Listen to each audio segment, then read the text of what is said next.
Hello everyone, इस video में हम पढ़ेंगे क्लास 5th ईवीएस का chapter 18 no place for us. तो नो प्लेस फॉर अस का क्या मतलब है? देखिए, हमारे लिए कोई भी जगह नहीं है, ये है इसका मतलब। तो जात्रिया भाई was sitting at the door with his daughter Jimli. तो जात्रिया भाई जो हैं वो डोर पर, दरवाजे पर बैठे हुए थे अपनी बेटी जिमली के साथ।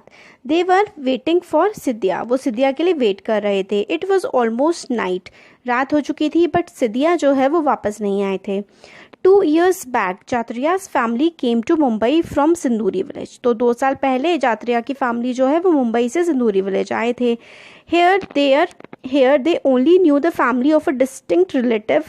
और वो वहाँ पर मुंबई में डिस्टिंक्ट रिलेटिव होते हैं जो काफ़ी दूर के रिश्तेदार होते हैं। दूर के रिश्तेदार की एक फैमिली को वो लोग जानते थे, और उनकी हेल्प से जात्रिया भाई ने स्टार्ट कर दिया रिपेयर करना टॉन फिशिंग नेट्स को। जो टॉन मतलब फटी हुई, टॉन का मतलब होता है फटा हुआ, फटी हुई जो फिश की नेट होती है, जिससे फिशिंग नेट होती है जिससे मछली को पकड़ा जाता है। तो उन मछली की नेट्स को उन्होंने रिपेयर करना, ठीक करना स्टार्ट कर दिया।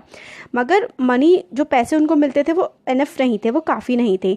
दे had to pay for medicine, school मतलब फूड और स्कूल की fees, rent of the house. Here they even had to buy water.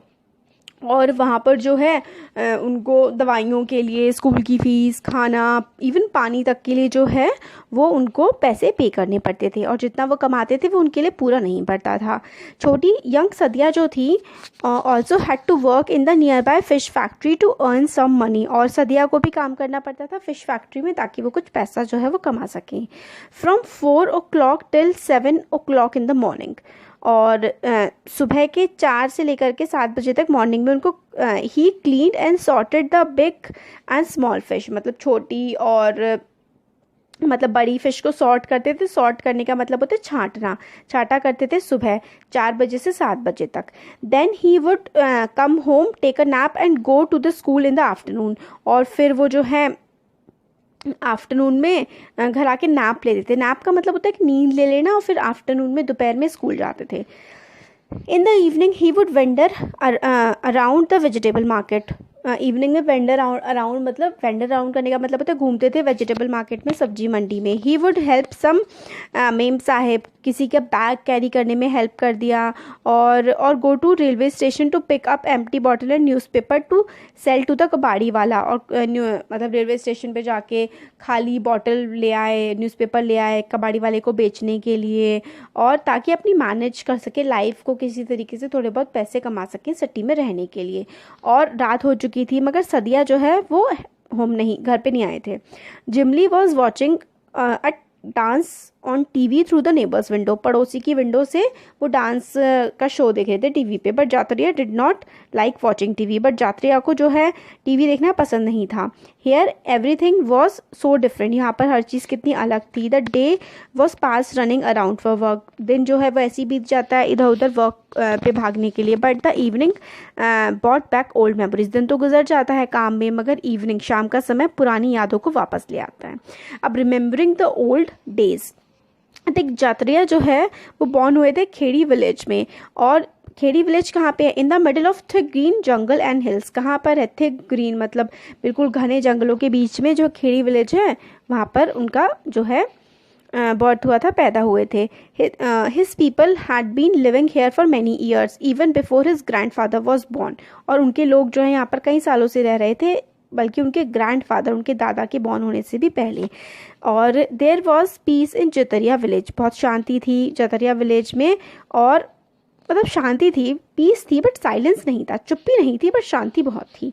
There were so many soothing sound. Soothing sound मतलब जो साउंड, जो आवाज़ें बहुत अच्छी लगती हैं। सूदिंग साउंड जैसे कि गर्गल ऑफ फ्लोइंग रिवर, मतलब बहती हुए जो नदी होती है उसकी आवाज़। मर्मर ऑफ ट्रीज, मतलब जैसे जो हवा चलती है ना तो पत्तियाँ ऐसे लगती है जैसे कि कुछ बोल रही हो। चिर्पिंग ऑफ बर्ड्स, बर्ड्स की आवाज़। पीपल जो है फार्मिंग किया करते थे, और वो पास के जंगल में जाते थे बातें करते हुए, गाने गाते हुए। फ्रूट्स कलेक्ट करते थे, फल और जड़ें कलेक्ट करते थे, सूखी लकड़ी कलेक्ट करते थे, मतलब इकट्ठा करते थे। और वॉकिंग साथ में करते हुए एल्डर चिल्ड्रन जो है बहुत सारी चीज़ें सीखा करते थे, साथ में डांस करते थे, फ्लूट बजाते थे, ढोल बजाते थे, और मिट्टी के घड़े बनाते थे। बेम्बू को लेते थे, वहाँ पे निकालते थे और बर्ड्स को रिकग्नाइज करते थे और इमिटेट करते थे बर्ड्स की साउंड को, और बहुत सारी चीज़ें वो लोग किया करते थे। पीपल बहुत सारी फॉरेस्ट से चीज़ें कलेक्ट करते थे अपने यूज़ के लिए। और सम ऑफ दोज जो हैं रिवर, जो टाउन है शहर में, नदी के किनारे जा कर के बेच भी दिया करते थे, उससे कुछ पैसे मिलते थे, तो उससे नमक, तेल और राइस वगैरह और कपड़े वगैरह खरीद लाया करते थे। और वो गांव था, बट लोग जो थे वहाँ पर वो बड़े बड़े फैमिली में रहा करते थे। जट्रिया की जो सिस्टर थी वो, उनकी मैरिज हो गई थी उसी सेम गांव में, और पीपल एक दूसरे की मदद करते थे अच्छे और बुरे समय में। एल्डर्स वेडिंग्स अरेंज करते थे, और जो है लड़ाइयाँ सेटल, क्वेरल होता है लड़ाइयाँ जो है लोगों की, वो सेटल किया करते थे, मतलब सुलझाया करते थे। जतरिया जो है अब वो काफ़ी यंग मैन, काफ़ी बड़े आदमी हो गए थे, और वो मेहनत करते थे फील्ड्स में, मतलब खेतों में काम करते थे और मछली पकड़ते थे बड़ी नदी में से। और उसके वहाँ पर फ्रेंड थे, उनके साथ फॉरेस्ट में जाकर फ्रूट्स को कलेक्ट करते थे, जड़ें, मेडिसिन्स, दवाइयाँ पेड़ों से करते थे कलेक्ट, फिश मतलब पकड़ते थे रिवर में से, और उसको जो है शहर में बेच करके आते थे। जब फेस्टिवल्स का टाइम होता था, जब जो है त्योहारों का टाइम होता था, और जतरिया वो डांस करते थे, ड्रम प्ले करते थे विद बॉयज़ एंड गर्ल्स, अपने उम्र के लड़के लड़कियों के साथ वो फेस्टिवल्स में डांस किया करते थे। अब आगे है अक्रॉस द रिवर, मतलब रिवर को पार करके। एक दिन क्या हुआ, जो खेड़ी विलेज के लोग थे उन्होंने सुना एक बड़ा डैम जो है वो रिवर पे डैम बनने जा रहा है, इसके लिए काफ़ी बड़ी दीवार बनाई जाएगी ताकि रिवर के पानी को रोक दिया जाए।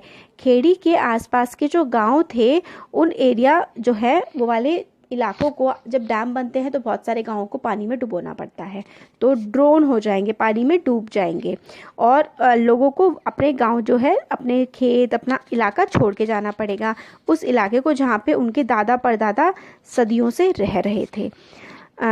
कुछ दिनों के बाद गवर्नमेंट के कुछ लोग आए पुलिस के साथ, और वो गांव को विज़िट करने लगे। छोटे बच्चों ने जब गांव के पुलिस को देखा था उस समय पहली बार, और कुछ बच्चे उनके पीछे भागने लगे थे, कुछ लोग उनसे स्कैर्ड हो गए थे, डर गए थे और रोना शुरू कर दिया था। ऑफिशियल्स जो थे, जो लोग आए थे, उन्होंने रिवर की लेंथ और विड्थ जो है वो मेजर करी, और गांव के जो फील्ड थे, फॉरेस्ट थे, हाउस थे, सबकी जो है विड्थ मेजर करी, और एक मीटिंग बुलाई गई।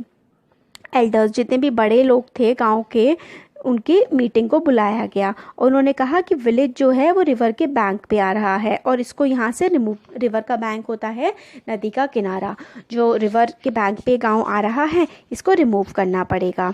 और पीपल जो हैं, जिनके लैंड है खेड़ी विलेज में, उनको लैंड जो है कहीं दूर पर दिया जाएगा रिवर के दूसरे साइड पर, और उनको सब कुछ वहाँ पर मिलेगा, school, electricity, hospital, bus, train, सब कुछ।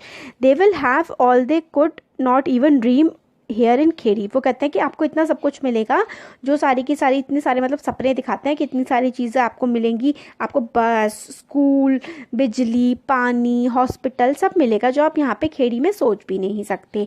जात्रिया के पेरेंट्स और काफ़ी सारे एल्डर्स जो थे वो हैप्पी नहीं थे, खुश नहीं थे अपने गांव को छोड़ने के लिए। ये सब सुनने के बाद जतरा काफ़ी मतलब स्कैर्ड हो गए थे, डर गए थे, और मगर एक्साइटेड भी थे। He would think that after getting married he would take his bride to the new house in the new village, कि शादी होने के बाद वो अपनी जो नई दुल्हन है उसको नए गांव में, नए घर में लेकर के जाएंगे। एक नया घर जहाँ पर एक बटन प्रेस करना होगा और बिजली जल जाएगी, टैप खोलनी होगी और पानी आ जाएगा, और बस से वो जा पाएंगे सिटी को देखने के लिए। और जब उसने ही वुड हैव चिल्ड्रन, और उनके जो बच्चे होंगे वो स्कूल पढ़ने के लिए जाया करेंगे, और वो हमारी तरह नहीं होंगे जो कभी भी स्कूल नहीं गए हैं। तो ये सारे सपने देख रहे होते हैं कि वो शहर में रहेंगे और स्कूल जाया करेंगे उनके बच्चे, ये सारी की सारी चीज़ें वो सोच रहे होते हैं। अब मगर जब वो नए प्लेस आते हैं तो न्यू प्लेस कैसा होता है।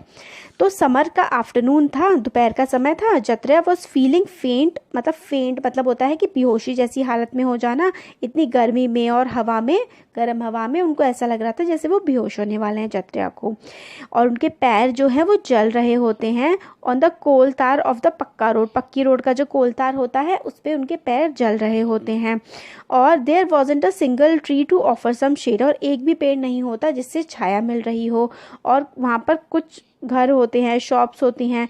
जैत्रा अपने घर की तरफ जा रहे होते हैं मेडिसिन मतलब दवाइयाँ खरीदने के बाद he had an old tyre on the back, एक पुराना टायर अपनी उनके बैक पे होता है। दीज डेज, कल जो है मतलब वो वापस जा रहे होते हैं अपने घर, जैत्रा है सब सोचते हुए कि उनका जो टाइम पुराना था और मतलब इतनी धूप हो रही होती है, उनके पैर जल रहे होते हैं और कोई भी मतलब वो नहीं होता, रास्ते में पेड़ तक नहीं होता है ना।